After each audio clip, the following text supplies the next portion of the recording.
அனைவருக்கும் வணக்கங்க. நம்ம இந்த காலத்தில் எல்லாரையும் நம்பி தான் வாழ வேண்டிய சூழ்நிலை இருக்கிறது. நம்பிக்கை துரோகம் என்பது எல்லாருடைய வாழ்க்கையிலையுமே இருக்குது.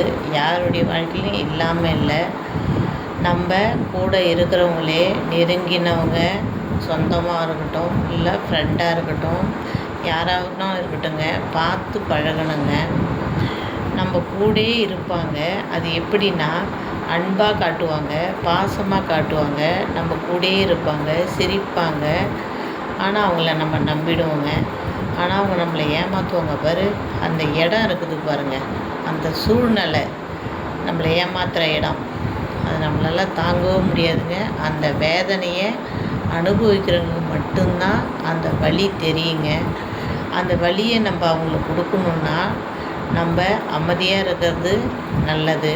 ஆனால் நம்ம அதுக்கு அவங்கக்கிட்ட ஒரே ஒரு வார்த்தை மட்டும் மனசார நம்ம கடவுள்கிட்ட என்ன சொல்லணும் தெரியுமா? இன்றைக்கி என்னை ஏமாத்தின நம்பிக்கை துரோகியை நாளைக்கு அவங்கள இன்னொருத்தவங்க ஏமாற்றுவாங்க அப்படின்னு கடவுள்கிட்ட ஒப்படைங்க. கடவுள் பார்த்துக்குவார். நிறைய பேர் வாழ்க்கையில் எல்லாருமே இப்படி தாங்க, அன்பை காட்டுன்ற பேரில் நம்பிக்கை துரோகம் நிறைய பேர் பண்ணுறாங்க.